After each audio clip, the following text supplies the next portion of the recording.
श्री ब्रह्मचैतन्य महाराज गोंदवलेकर यांची अमृतवाणी प्रपंच व परमार्थ विषयावरील प्रश्नोत्तरी संकलन डॉक्टर मनोहर वळटेकर. प्रपंचाविषयी महाराजांना विचारल्या जाणाऱ्या प्रश्नांपैकी 3 प्रश्न या भागात आपण घेणार आहोत. प्रश्न क्रमांक 1. महाराज, आपण सांगितल्याप्रमाणे क्रोध आला की मी रामनाम घेण्याचा प्रयत्न करतो, पण कधीकधी जाणवते की क्रोध कमी होण्याऐवजी वाढत आहे, तर काय करू? महाराजांचं उत्तर: नामस्मरणाने माझा क्रोध वाढला असे नाही समजू. दिवा जसा मोठा होतो त्याप्रमाणे आहे असं समजून अखंड नामात राहावे.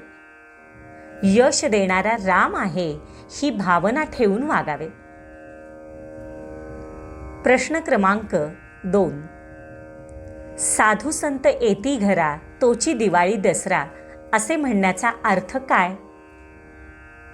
महाराजांचं उत्तर: दिवाळी म्हणजे आनंद, एकातून दुसरीकडे जाण्याची तयारी, त्याला आम्ही दसरा म्हणतो. आमची वृत्ती विषयाकार झालेली ती काढून संत सन्मार्गाला लावतात. दसरा मोठा मुहूर्त म्हणतात, तोच खरा मुहूर्त की ज्या दिवशी आमची वृत्ती भगवंताकडे दृढ होऊ लागली.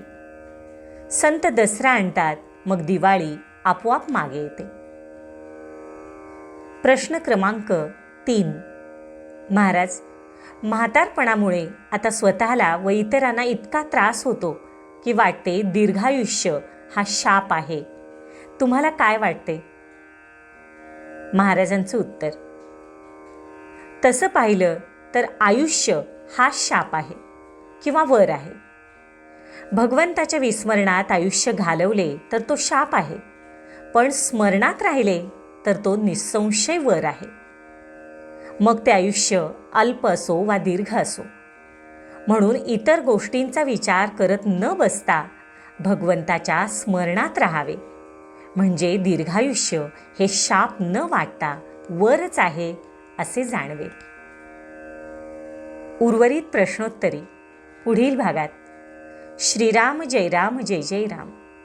व्हिडिओ लाईक करा, शेअर करा, सबस्क्राईब करा आणि कमेंट्सही जरूर करा.